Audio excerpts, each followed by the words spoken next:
me if I'm wrong. I don't care whether you're in the hotel business, the printing business, the staffing business, the computer business. It doesn't matter what we're in. The truth of the matter is this not the bottom line? Get customers, keep customers, and get those customers to say good things about us. Isn't that the bottom line? It's the mission statement any way we look at it. That's what we're trying to do, is to get customers, keep customers, and get those customers talking positively about us. If we can continually understand that in everything we do, we're going to be on so much sounder ground any way we look at it. I've bought 17 cars in my life. Every one of them from a car dealership. There's only one of those whose name I could tell you. There's only one of those I could feel any remote obligation to, because I can't even tell you the name of the other 16. Now, was it that I had a problem with them when I bought the car? Of course not. I wouldn't have bought the car from them. If they were a jerk when I bought the car, no way would I have bought it. So they were good at the point of sale, and they may have been good. I might have gotten even a thank you note from a couple of them. I can't even remember. But that was the end of it, except for one. Dwight Redmond. Bought one car from him. But every 6 months, religiously, he calls me. Every 6 months, so I don't forget his name. So that when I'm ready, he just asks how the car is doing. Do I still have it? Yeah. Be sure and remember me when you're ready for the next one. Real low key, just every 6 months, religiously. I'm in his contact management program somewhere. It's not as if he just automatically remembers me. I'll bet you he makes that call to hundreds of people just as a follow-up. I had the opportunity a few years ago of speaking to a number of Federal Express managers. I got there an hour before my speech, and it was incredible. The only thing they were dealing with for 1 hour before me was how they were going to get their on-time delivery from 98.4 to 98.5. 0.1% was all they were trying to do, because they knew they couldn't get it to 100% no matter how hard they tried. I share with you a little football story that some of you might have heard before, but it really makes a point that once we get these concepts, once we understand how critical customer service is, we can't separate effective customer service from effective sales skills. They go hand in hand. They do not separate. If we're good at one, we're good at the other, or we should be, and if we're not good at one, we're not going to be good at the other. Once we get it, we've got it. A few years back, one of the most prominent football coaches in America was interviewed, and he was asked a question. He was asked who was the greatest college football running back of all time. Now, for those of you who are football fans, I think you'd agree with me, that's a tough question. Who was the greatest college football running back of all time? Well, just out of curiosity, help me out. Who would be some of the names you might put on the table as possibilities? I would have to fudge on that. I'd have to throw a few on the table. Give me a few names. Shout them out real loud. Herschel Walker, yeah, I'm a little partial towards Herschel. He definitely is one of the greatest. A couple more. Tony Dorsett. Yell them at me. OJ, we got to put him in there. How about the last 2 years? 2 different people broke the all-time record. Ricky and Ron Dane. We could come up with 20 or 30, couldn't we? Tough question. The interviewer asked that question to the coach, and the coach said, that's the easiest question I've ever been asked. Can you imagine? He said that the answer to that question very clearly and very simply was Red Grange.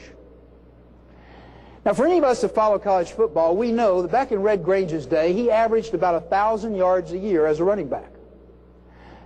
Since Red Grange's day, there have been at least 100 running backs gained between 1,500 and up all the way up and over 2,000 yards.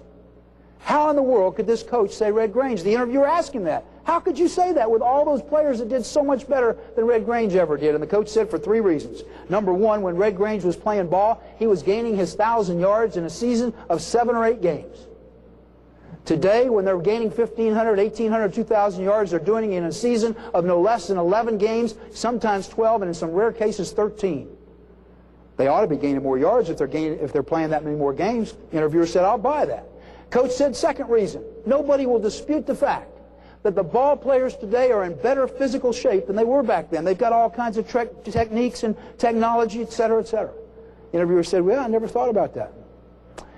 Coach said, third reason, if you follow college football, you know good and well, in those days of Red Grange playing ball, the average lineman up front doing the blocking for him averaged 195 pounds a man. We all know today that same group of linemen in any reasonable college football, let alone big time, average closer to 295 pounds a man. So the coach said, of course, with that much extra beef up in front of them, those guys today should be gaining more yards than they did back in Red Grange's day. Coach said, okay. Interviewer said, I'll buy all 3 of those. I'm kind of curious now. With all those things going for him, how many yards a year do you think Red Grange would gain today if he were playing ball? And the coach said, about 1,000. The interviewer said, no, wait a minute. He's got more games. He's got better training techniques. He's got all that extra beef blocking for him. Why wouldn't he gain any more yards today than he did back in those days? And the coach said, because he'd be about 92 years old today. How many saw the movie Love Story? A lot of us. There are very few movies that anybody can quote a famous line from. You know, Gone with the Wind maybe, and a couple others. We'd be hard-pressed to get anybody in here to be able to quote 10 lines from any movie. But as a group, like you did with Wendy's and Where's the Beef, I'd like to have all of you who can shout out at the same time the most famous line from the movie Love Story. Let's hear it. Love means never having to say you're sorry. The most ridiculous statement in history. Would you agree? I believe love is being able to say, I'm sorry, and bringing it into our business world, the ability to rectify our errors, the ability to say, I'm sorry, when we did make a mistake, is the ultimate of customer service. The ultimate of getting the customer to feel that we are treating them right. If we will look at where we are today in comparison to where we could be tomorrow, we will see that there are steps that we can take to go from here to here. And if we close out with the most unusual sentence in the English language, it really says it all. You've heard it before. If it is to be, it is up to me, meaning you. Thank you so much. Pleasure being here in Omaha. And enjoy. Thank you, Mike Frank.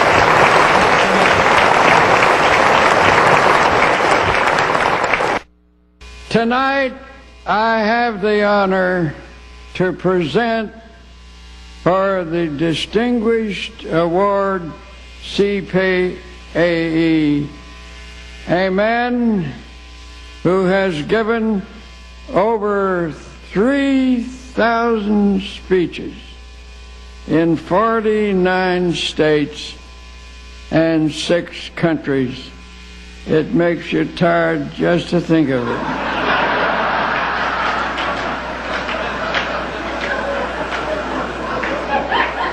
I'm referring to that great man of our business, Mike Frank.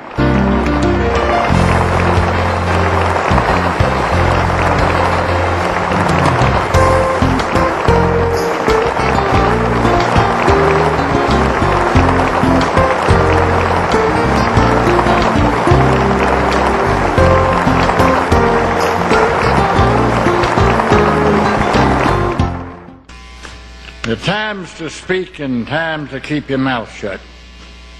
Time to keep my mouth shut from anyone except announcing the person that makes Mike Frank, CPAE.